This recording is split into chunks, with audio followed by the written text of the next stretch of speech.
જૂનાગઢથી doctor Pradyumna ખાચરના આપ સૌ દર્શક મિત્રોને જાજાથી રામ રામ. આજે વાત કરવી છે સુતેલા સિંહને જગાડીને શિકાર કરતા ગોંડલના રાજકુમાર નટવરસિંહજી. ગોંડલ મહારાજા ભગવતસિંહજીને કુલ 4 રાજકુમારો હતા: ભોજરાજજી, ભૂપતસિંહજી, કિરીટસિંહજી અને નટવરસિંહજી. આ રાજકુમારોને રાજ્યની નોકરી કરવી પડતી. તેમાંથી જ પોતાનું ગુજરાન ચલાવતા હતા. નટવરસિંહજીએ પ્રાથમિક શિક્ષણ ગોંડલમાં અને ઉચ્ચ શિક્ષણ ઇંગ્લેન્ડમાં મેળવ્યું હતું. ઔદ્યોગિક તાલીમ લીધેલા હોવાથી નટવરસિંહજીને રેલવેમાં લોકોમોટિવ ઓફિસર અને કેરેજ સુપ્રિન્ટેન્ડન્ટ તરીકેનો હોદ્દો અપાયો હતો. મહારાજાના ભાગ્યમાં કેટલાક દુઃખો જોવાનું પણ લખ્યું હતું. ધર્મ ધુરંધર અને સંસ્કૃતિના ઝરણારૂપ મહારાણી નંદકુંવરબાનું 9 માર્ચ 1936ના રોજ અકાળે અવસાન થયું તથા સિંહણે હુમલો કરતા હાથે બાથમ બાથ કરી જજુમનાર કુમાર શ્રી નટવરસિંહજીનું અકાળે કરુણ અવસાન થતા ભગવતસિંહજી ભાંગી પડેલા.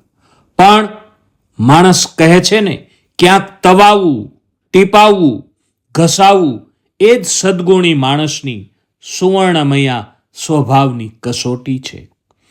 હિન્દુસ્તાનમાં અસંખ્ય રાજા અને રાજકુમારો એક સારા શિકારી હતા, પણ ગોંડલના રાજકુમાર નટવરસિંહજી જેવા હિંમતવાન અને નિશાનેબાજ કેટલા હશે?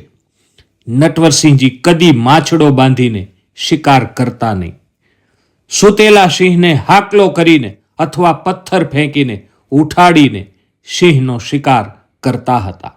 એવો એમનો નિયમ હતો. જો કે મહારાજાએ સુવર્ણ મહોત્સવ સમયે 1934માં રાજ્યમાં શિકાર પ્રતિબંધ ફરમાવ્યો હતો. ગોંડલ રાજ્યને સરસાઈ મહાલમાં 9 ગામ હતા. જ્યાં ગીરનું જંગલ નજીક હોવાથી દાદર અને રતાંગમાં સિંહો અવારનવાર આવી ચડતા.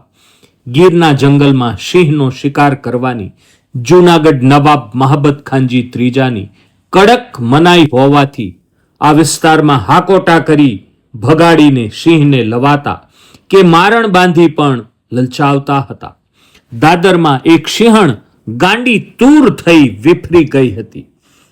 કેટલી ગાયોના મારણ કર્યા હતા.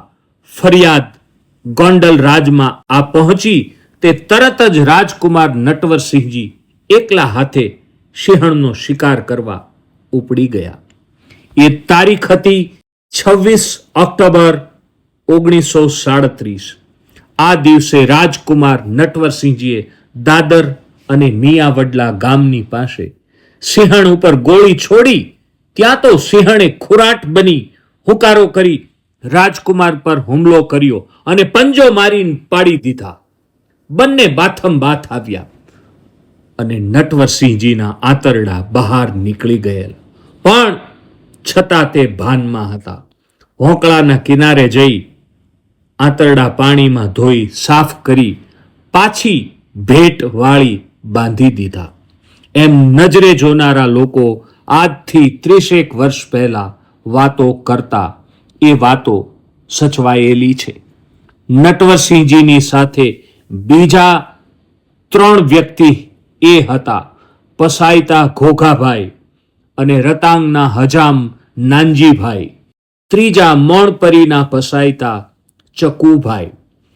પણ તે બચી ગયેલા, જ્યારે ઘોઘાભાઈ અને નાનજીભાઈ 2 ઘવાયા હતા. આ ત્રણેયના પરિવારજનોએ પણ આ દિલ ધડક વાતો એમના વડવાઓ પાસેથી સાંભળી હશે, જેને આજે હું આધારભૂત રીતે કહી રહ્યો છું. જો તેમના સુધી આ વાત પહોંચશે તો એ કેટલા રાજી થશે. મોટાઓના તો ઇતિહાસ હોય, પણ આમ જનતાનો પણ ઇતિહાસ હોય છે, એ બતાવ્યાનો મને આનંદ છે. નટવરસિંહજી જેવા ઘવાયા કે તરત જ રાજકુમારના સાથીદારો તેમને સરસઈ ડોક્ટર પાસે લાવેલ અને બિલખા દરબાર સાહેબ રાવતવાળા તરત જ ત્યાં આવી ગયેલા. અને જૂનાગઢ લઈ આવ્યા, પણ આંતરડા ધૂળમાં પડેલ હોવાથી અને સેપ્ટિક થઈ જતા રાજકુમારને બચાવી ન શકાયા અને જૂનાગઢના ચીફ મેડિકલ ઓફિસરે તારીખ 27/10/1937 રોજ મૃત જાહેર કર્યા. તરત જ મહારાજાને તાર કરાયો, જે તાર પણ મેં આપને અહીં બતાવ્યો છે, કારણ કે ઇતિહાસ આધાર વિના કદી જ આલેખી શકાય નહીં. નો ડોક્યુમેન્ટ નો હિસ્ટ્રી. આમ તો હવે આપ સૌ માનીતા દર્શકોને મારા લખાણ અને વિડીયોમાં પૂર્ણ વિશ્વાસ જ હોય છે કે ક્યારેય પણ હું એક પણ આધાર વિનાની કલ્પનાવાળી વાત કરતો નથી, એવો આપ સૌ દેશ વિદેશના દર્શકોનો વિશ્વાસ સંપાદન કરી લીધો છે. વિધાતાના લેખે રાજકુમાર નટવરસિંહજીને ડોક્ટરો બચાવી ન શક્યા, પણ ગોંડલ મહારાજા ભગવતસિંહજીએ ડોક્ટરોની નિષ્ઠાને બિરદાવવા ₹150 ઇનામના મોકલેલ. તે ડોક્ટરોએ ન રાખતા જૂનાગઢ રાજ્યના મેડિકલ ઓફિસર ડોક્ટર પીટી મજમુદારે જૂનાગઢ રાજ્યની કાઉન્સિલને પત્ર લખી પૂછેલ કે ગોંડલ રાજ્યના આ ઇનામની રકમ અમારે રાખવી કે શું કરવું.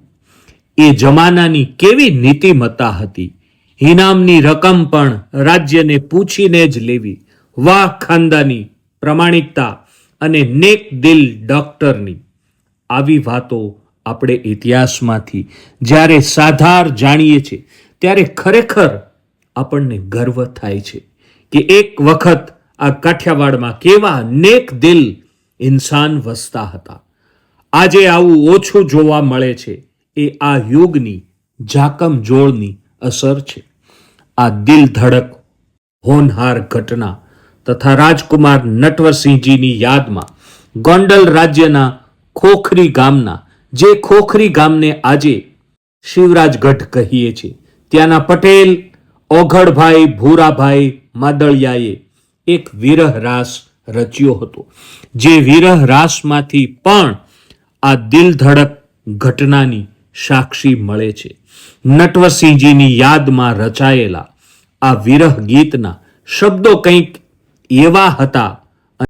તેઓ લખે છે કે અર્જુને મત્સ્ય વેદ કર્યો દ્રૌપદીને કાજ, નટવરસિંહજીએ વૈદ્ય કર્યો ગૌ રક્ષણને કાજ રે. ગીરની વસ્તી અરજે હાવતી, સિંહ આપે છે અમને બહુ દુઃખ રે ઘેલી ગીરમાં. વસ્તીના રુદન પોતે સાંભળ્યા, એકલા જાતે થઈ ગયા તૈયાર રે. તો મિત્રો, આવી રસપ્રદ વાતો અને ઇતિહાસ કાઠિયાવાડનો છે.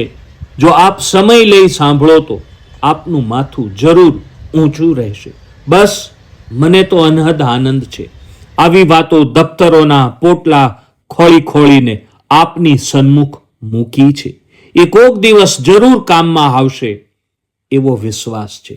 ત્યારે આપને પણ એ સમજાશે કે હા હો, ઇતિહાસનું જતન જરૂર આપણે કરવું જ જોઈએ.